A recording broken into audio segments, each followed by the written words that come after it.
Pahalgam ఉగ్రదాడిపై MIM నేత అసదుద్దీన్ ఓవైసీ స్పందన గురించి ప్రజల్లో ఆసక్తి ఉంది. ముఖ్యంగా పాకిస్తాన్ నేరాలకు అతని అభిప్రాయం ఎలా ఉండొచ్చు అనేది అభిమానులు, విమర్శకులు ఇద్దరిని ఆకట్టుకుంటుంది.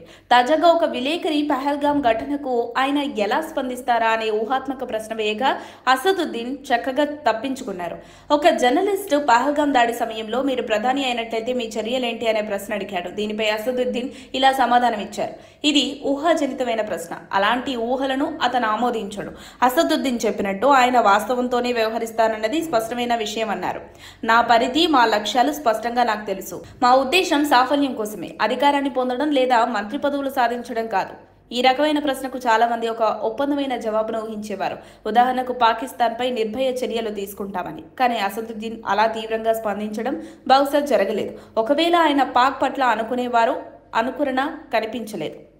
ఆయన ప్రశ్నను బుచ్చక తప్పించుకున్నట్లు చెప్పొచ్చు. ప్రశ్నను తానే ఇచ్చిన అసదుద్దీన్ ప్రధానిగా మోదీని లాంఛనిస్తూ వ్యాఖ్యలు చేశారు. ఆయనకు ఆసక్తి కలిగిన అంశం ఏంటంటే ఆపరేషన్ సింధూర్ ఎందుకు ఆపబడింది? యుద్ధాన్ని మొదలుపెట్టి పాకిస్తాన్కు తగిన బలమైన సమాధానం ఇవ్వగల ఛాన్స్ ఉన్నప్పుడు యుద్ధం ఎందుకు నిలిపివేయబడిందనేది ఆయన ప్రకటన.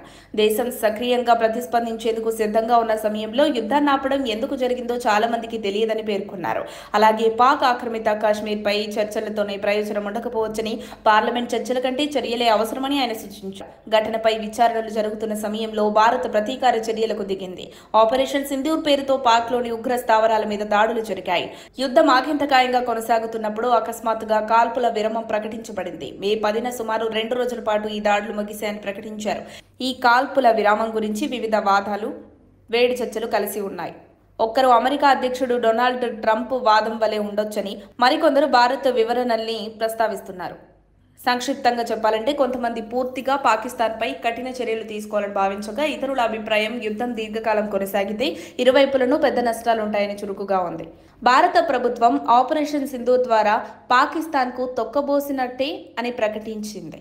మొత్తంగా అసదుద్దీన్ ప్రశ్నకు ప్రత్యక్ష ఉగ్రస్పందనాత్మక జవాబు ఇవ్వకపోయినా రాజకీయ పరిధులే ఎక్కువ ప్రాధాన్యతని, అటువంటి ఊహాత్మక అభిప్రాయాలకు ఆయన దూరంగా ఉండాల్సిందేనని స్పష్టం చేశాడు.